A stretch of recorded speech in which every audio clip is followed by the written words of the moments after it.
सोचिए, अगर एक दिन कोई आपके भगवान, आपकी जान, आपकी माँ को सिर्फ इसलिए अपमानित कर दे क्योंकि वो पहले किसी के घर काम करती थी, तो आप क्या करेंगे? क्या आप चुप रह पाएंगे?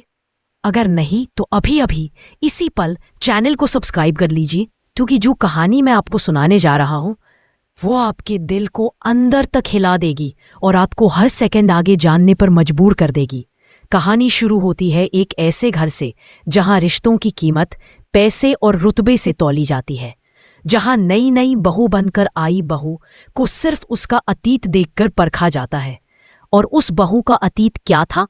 बस इतना कि कभी वो एक घर में काम करती थी, लेकिन अब वो किसी की बहू है, किसी की जिम्मेदारी है, और सबसे बढ़कर किसी की माँ के लिए वो लाखों में एक बहू है। दोस्तों, अगर कहानी आपको जरा भी दिलचस्प लगे तो अभी वीडियो को लाइक करें और चैनल सब्सक्राइब कर दें, क्योंकि आगे के मोड़ आप मिस नहीं करना चाहेंगे।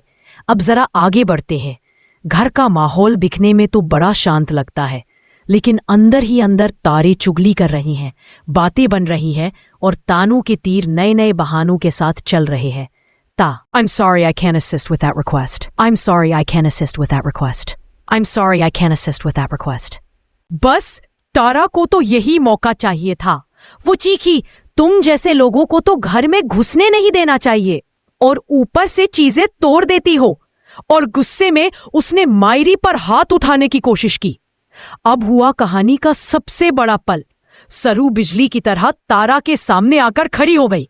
उसने तारा का हाथ रोक लिया और आंखों में आग भरकर बोली, आपकी हिम्मत कैसे हुई मेरी मां पर हाथ उठाने की? मैं सह सकती हूं अपने ऊपर ताने, अपमान, लेकिन अपनी मां की बेइज्जती मैं एक पल भी नहीं सह सकती। ये मेरी मां है, मेरा भगवान है, और मेरे भगवान को कोई छू भी नहीं सकता, समझिए आप। दोस्तों, अगर आप सरू की इस बात से सहमत है तो अभी अभी सब्सक्राइब बटन दबा दीजिए, क्योंकि आगे जो होने वाला है वो और ज्यादा चौंकाने वाला है। उसी वक्त कहानी में गर्मी तब आ गई जब वेद अंदर आया। वेद तारा का बेटा और सरू का पति, लेकिन पत्नी से ज्यादा मां का पक्षधर। वेद ने देखा कि सरू तारा का हाथ पकड़े हुए है। बिना स्थिति समझे, बिना सच जाने वो चिल्लाया, सरू, तुम्हारी हिम्मत कैसे हुई ये सब करने की? अभी के अभी मेरी मां से माफी मांगो। लेकिन सरू तो एक। अगर आपको भी लगता है कि वेद को सच जानना चाहिए तो कमेंट में बताइए और चैनल को सब्सक्राइब करके हमारी फैमिली का हिस्सा बनिए। इस तूफान के बीच सरू अपनी मां को लेकर वहां से चली गई। उसकी आंखों में आंसू नहीं थे, लेकिन दर्द साफ दिख रहा था। वो बार बार सोच रही थी, एक इंसान की हैसियत सिर्फ उसके अतीत से क्यों मापी जाती है? क्यों कोई किसी की इंसल्ट ऐसे कर सकता है? लेकिन वो जानती थी कि लड़ाई अभी खत्म नहीं हुई, असली खेल अभी शुरू हुआ है। उधर तारा और वेद दोनों मिलकर सरू को गलत साबित करने में लगे थे। उनके लिए अपनी इज्जत, अपने घर का रुतबा, सब कुछ दुनिया की नजर में अच्छा दिखाना ज्यादा जरूरी था, चाहे उसके लिए किसी को जितना भी नीचा दिखाना पड़े। इधर कहानी में एक और बड़ा मोड़ आया, उर्मिला और चंद्रकांत की तरफ। उर्मिला, जो चंद्रकांत की पत्नी है, अपने रिश्ते को बचाने के लिए हर संभव कोशिश कर रही थी, लेकिन उनकी गलतियों और उनके मां के दखल ने चंद्रकांत को उनसे बहुत दूर कर दिया था। बात यहां तक पहुंच गई थी कि दोनों का तलाक होने वाला था। लेकिन जैसा कि हमेशा होता है, सरू ने फिर किसी की जिंदगी बदल दी। जब उसी पल उसने अपनी मां को भी डांट लगाई, आपकी वजह से मेरा घर डूब रहा है, मेरा पति मुझे छोड़कर किसी और से शादी करने जा रहा है। अगर आपका दिल भी इस पल उर्मिला की तकलीफ देखकर पसीज गया तो कमेंट करिए, और अगर आपको आगे इस कहानी के हर मोड़ की खबर चाहिए तो चैनल को तुरंत सब्सक्राइब कर लीजिए। लेकिन कहानी का सस्पेंस यहां खत्म नहीं होता। वापस लौटते समय सरू और मायरी पर एक और मुसीबत आने वाली थी। कामिनी, जो सरू को बिल्कुल पसंद नहीं करती, ने गाड़ी से टक्कर मारने की कोशिश की। उसे लगा कि वो सरू पर वार कर रही है, लेकिन उसे पता ही नहीं था कि वो सरू का चेहरा देख ही नहीं पाई। आगे क्या होगा? कौन किसके खिलाफ खड़ा होगा? क्या सरू अपने सम्मान के लिए अकेले लड़ पाएगी? और क्या वेद कभी सच जान पाएगा? अगर आप आगे की सच्चाई जानना चाहते हैं तो अभी वीडियो को लाइक करें, शेयर करें और चैनल को सब्सक्राइब कर लें।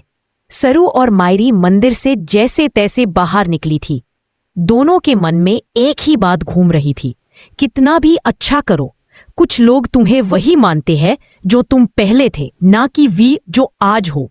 लेकिन जीवन में लड़ाई वही जीतते हैं जो दा। और अभी कहानी पढ़ते पढ़ते ही सब्सक्राइब कर लीजिए ताकि आगे की कहानी आप कभी मिस ना करें। अब आते हैं उस पल पर जिसने कहानी में असली तूफान ला दिया, जब कामिनी ने गाड़ी सरू और मायरी की तरफ मोड़ दी थी। गाड़ी तेज रफ्तार में थी और उस पल में सब कुछ जैसे रुक सा गया हो। सरू ने अपनी मां को धक्का देकर एक तरफ किया और खुद गिर पड़ी। गाड़ी एकदम उनके बिल्कुल करीब आकर रुक गई। कामिनी को लगा कि उसने अपने प्लान में सफलता पा ली है, लेकिन जैसे ही उसने गाड़ी से बाहर झांका, वो हैरान रह गई। वो सोच रही थी कि उसने किसी और को चोट पहुंचाई है, लेकिन सरू को देखकर वो डर गई। डर इसलिए नहीं कि उसे सरू की चिंता थी, बल्कि इसलिए कि अब बात बिगड़ सकती थी। मायरी दौड़ते हुए सरू की तरफ आई और उसे उठाकर संभाला। सरू को थोड़ा चोट लगी थी, लेकिन उसकी हिम्मत एक बार भी नहीं टूटी। उसे पता था कहानी सिर्फ शुरू हुई है, खत्म होने में अभी कई मोड़ बाकी है। अगर आप सरू की इस हिम्मत की तारीफ करते हैं तो अभी इस चैट को पढ़ते पढ़ते सब्सक्राइब बटन दबा दें ताकि आगे के हर मोड़ पर आप साथ रहे। अब वापस चलते हैं वेद और तारा की ओर। वेद को अभी भी वेद, जो हमेशा अपनी मां की बातों में विश्वास करता था, सरू के बारे में गलतफहमी बनाने लगा।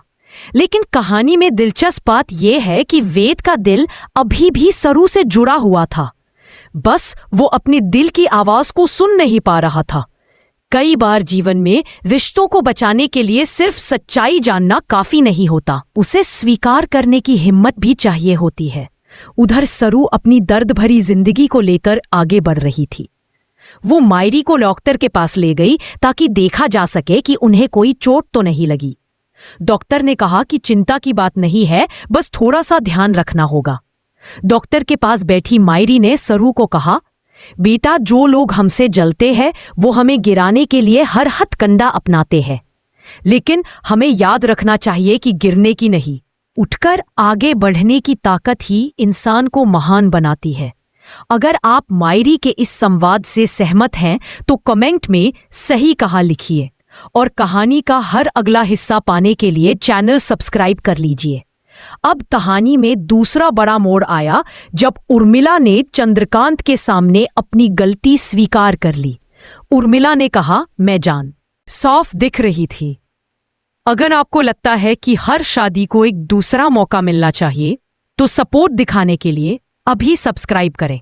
कहानी के इसी बीच तारा को यह खबर मिलती है कि उर्मिला और चंद्रकांत का तलाक रुक गया है और इससे तारा को और गुस्सा आता है।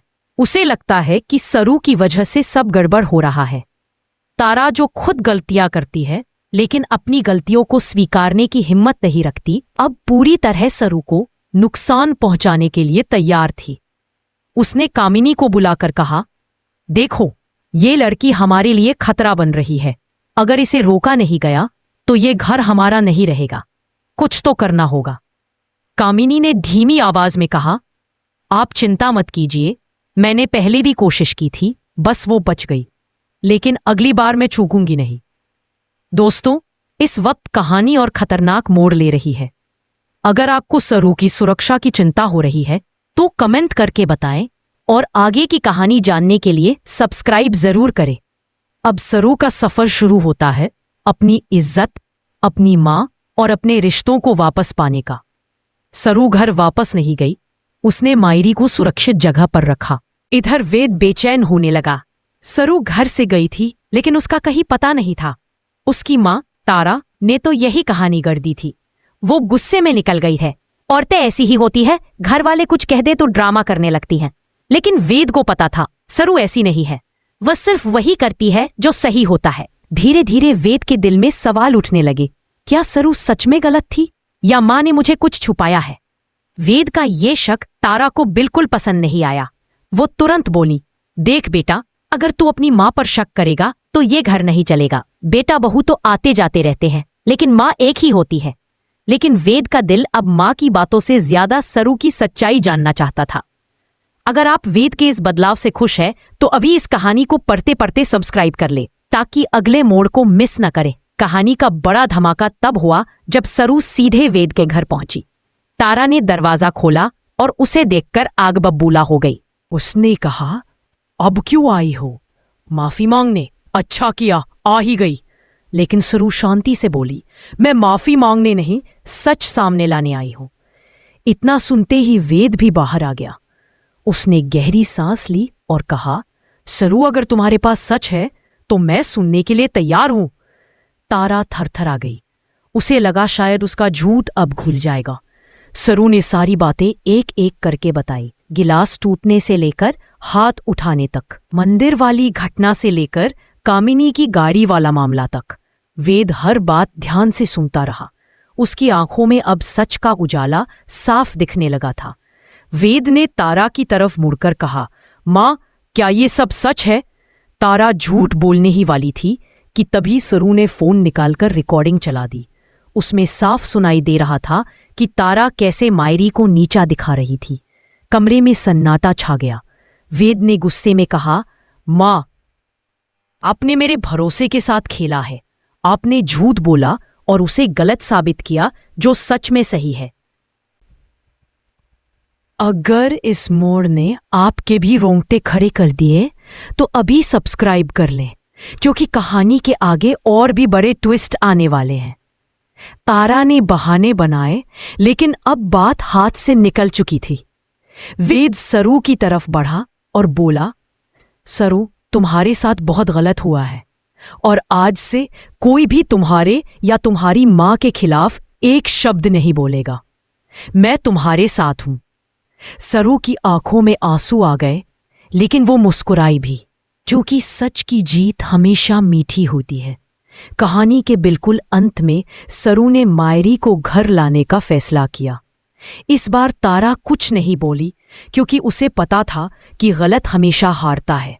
सरू ने मायरी का हाथ पकड़ा और घर के अंदर ले गई। वेद उनके पीछे पीछे खड़ा था और घर में पहली बार शांति जैसी कोई चीज महसूस हो रही थी।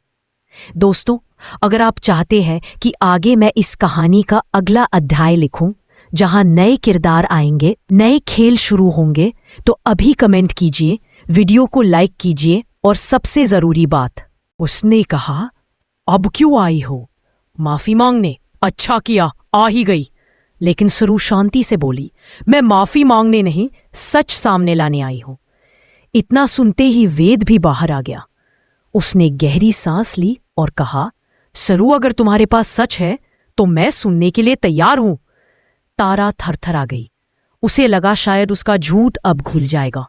सरू ने सारी बातें एक एक करके बताई, गिलास टूटने से लेकर हाथ उठाने तक, मंदिर वाली घटना से लेकर कामिनी की गाड़ी वाला मामला तक। वेद हर बात ध्यान से सुनता रहा। उसकी आंखों में अब सच का उजाला साफ दिखने लगा था। वेद ने तारा की तरफ मुड़कर कहा, माँ, क्या ये सब सच है? तारा झूठ बोलने ही वाली थी कि तभी सरू ने फोन निकालकर रिकॉर्डिंग चला दी। उसमें साफ सुनाई दे रहा था कि तारा कैसे मायरी को नीचा दिखा रही थी। कमरे में सन्नाटा छा गया। वेद ने गुस्से में कहा, माँ, आपने मेरे भरोसे के साथ खेला है।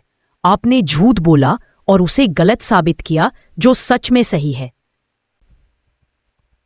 अगर इस मोड़ ने आपके भी रोंगटे खड़े कर दिए तो अभी सब्सक्राइब कर लें, क्योंकि कहानी के आगे और भी बड़े ट्विस्ट आने वाले हैं। तारा ने बहाने बनाए, लेकिन अब बात हाथ से निकल चुकी थी। वेद सरू की तरफ बढ़ा और बोला, सरू, तुम्हारे साथ बहुत गलत हुआ है और आज से कोई भी तुम्हारे या तुम्हारी मां के खिलाफ एक शब्द नहीं बोलेगा। मैं तुम्हारे साथ हूं। सरू की आंखों में आंसू आ गए, लेकिन वो मुस्कुराई भी, क्योंकि सच की जीत हमेशा मीठी होती है। कहानी के बिल्कुल अंत में सरू ने मायरी को घर लाने का फैसला किया। इस बार तारा कुछ नहीं बोली, क्योंकि उसे पता था कि गलत हमेशा हारता है। सरू ने मायरी का हाथ पकड़ा और घर के अंदर ले गई। वेद उनके पीछे पीछे खड़ा था और घर में पहली बार शांति जैसी कोई चीज महसूस हो रही थी। दोस्तों, अगर आप चाहते हैं कि आगे मैं इस कहानी का अगला अध्याय लिखूं, जहां नए किरदार आएंगे, नए खेल शुरू होंगे, तो अभी कमेंट कीजिए, वीडियो को लाइक कीजिए और सबसे ज़रूरी बात,